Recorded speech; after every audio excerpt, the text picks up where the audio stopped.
Hi, I'm Eddie Obeng, and this is How. Daily, I bring you something exciting, something different, something useful. The pet today is one which you can use in order to make the scale of what you're doing better, so that you take the risk out of doing huge things which deliver no results, or perhaps you actually need to be able to have a smaller sphere of influence so you can actually get stuff done. Or sometimes you need to break things down so that people can understand what you're doing and separate your vision from your execution. It's called ChunkIt. Let's jump onto Cube and let's have a look and let's see what we can find there.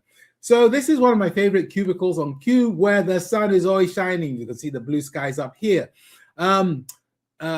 What I'd like to do is walk you to, there you go, lovely small discussion board. There's a bit of marketing in there. So ChunkIt, I'm going to tell you a tale of three tunnels, and then we'll explore and understand what it means. So in my country, the UK, we decided to spend a vast amount of money, 100 odd, maybe a couple of 100 billion, on building something which is called a high-speed railway. You may know that they have these things called trains, and sometimes they go really fast, and for some reason that's a big deal. But when they go really fast, they tend not to stop. So I'll just keep that in mind somewhere. So we've decided to spend money on this. And I wanted to highlight this because several years ago, I had a conversation with a group I was working on major projects, big changes, massive government investments. And I was explaining how the Channel Tunnel was a really fascinating example, because it would only happen the way it happened because it was funded by governments. If it was private, it would have been done differently. And people said, what do you mean? I said, well, you know, the way you approach a project is very different if you're trying to make money. They said, what do you mean? Okay. And I said, well, they built the whole thing all at once. You see, between England and France, this is the soil underneath it, the topology. There is a layer of impervious clay. And so if you can build a tunnel which follows this impervious clay all the way through, then it will not get the water from above and ka-ching. So this opportunity was spotted years ago. Then the governments decided they were going to build a tunnel. So they spent oodles of money building the tunnel. And the tunnel ended up looking, basically was 3 tunnels and so on. I said, look, if the government hadn't been building it and it was private, it would have been done completely different. This is Brunel, the famous engineer's tunnel at Greenwich, okay? That was a private project. He didn't have that much money. So he started building and he ran out of money. So what did he do? He had parties down in the tunnel and charged people to come and have a look at it. That gave him more money. And when he got a bit more money, he built a bit more of the tunnel. So for some reason, he didn't build the whole tunnel and have a great grand opening. He made sure that the revenue was coming as the costs were going. He made sure for his effort, he was getting some benefit. And that's the basis of the idea behind ChunkIt.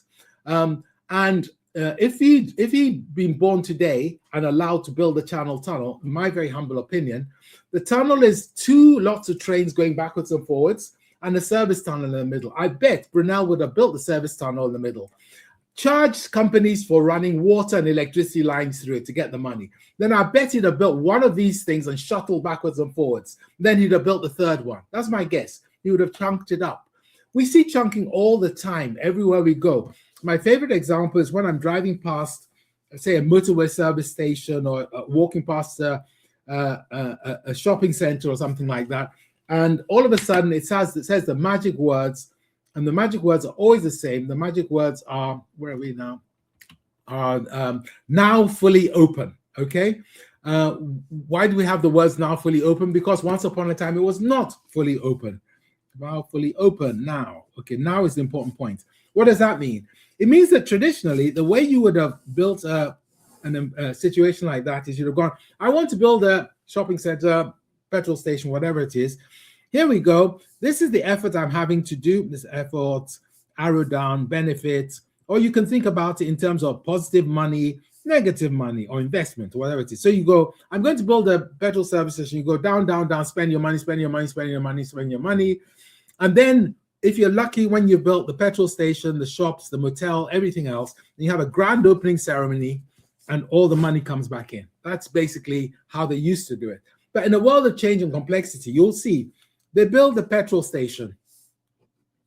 They open it, they get the money. They build the shops, they open it, they get the money. They build the kiddie area, the hotel. They break it into chunks. Why? For many reasons. For a start, a chunk allows you to have fewer stakeholders to manage because you only have to manage the stakeholders in that chunk. It reduces your risk. It allows you to change in the future if the world changes. It reduces your exposure and risk in terms of money. But most important of all, you can have exactly the same vision, but you have now separated your vision from your execution. There are three types of ways in which this can happen. This big one here, we call that a V. We try and avoid those ones. This is, we call a W, okay? We like those ones, but there's also one called an L, where basically you spend all your money and then it never comes back ever again, okay? So that's for losers. So that's what chunking is about. And that's why Brunel would probably have built 3 different tunnels for the Channel Tunnel. Now, I was telling you a tale of 3 tunnels, so let me finish the tale of 3 tunnels. Tale of 3 tunnels, this is what they did when they built from England to France. But at the moment, the story I started with, this high-speed railway in the UK, they're planning to go from London to somewhere like Manchester or wherever. So you could chunk it, but not necessarily because there are 3 tunnels, because there's only one line. But the line in this bit here, it's parallel to another line which exists. So you can put in the effort, but you're not going to get much benefit from it. So why not start with a place where the line doesn't exist, maybe up here, going up to Leeds, for example. And when you've built that chunk, you then run that little short track, you make some money off it, you get people to come and make films about it, you generate revenue, you generate value from there, then you move to the next chunk. But unfortunately, it's the government. They don't care about spending money because guess what? It's your money.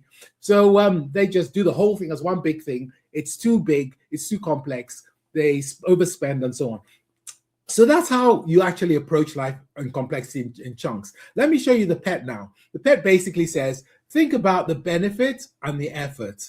Start with the highest benefit and the least effort. So that's where you start. And then work out whether you're going to go for more high benefit stuff and then to lower high benefit stuff and then to difficult stuff, which is high. So that's basically what you're doing. But of course, you have more than 4 chunks. So generally, people would have something probably about this size where you have captured along the top here all the different areas where you think you could get benefits, and you've actually captured those and written those out. And then you will have along here all the different effort you have to put into things, so that will be captured as well. And then you would work your way through it. Or you might end up with a ChunkIt Maxi, which is a nice big one. And then you draw a line of how you're going to go through each step, trying to make sure that you actually balance it all out. So that, guys, is ChunkIt. Take whatever you're planning to do today. Look at your big vision. Have a look and see which bits of effort you can do with the best benefit earliest. And then plot it out. And then you can talk to your colleagues. So instead of saying, hey, we're going to do this amazingly big, huge thing all at once, you can say, we're going to do this amazingly big thing, but don't worry, we're only doing this bit now. And then we'll do that bit tomorrow. And that allows you to engage people. It reduces your risk. And guess what? It makes you more effective and more profitable. Thank you very much. I've been Eddie Obeng. There is a quick guide, as always. cube.cc/pets/quick guide, ChunkIt. There's also the newsletter, which you can subscribe to. Thank you.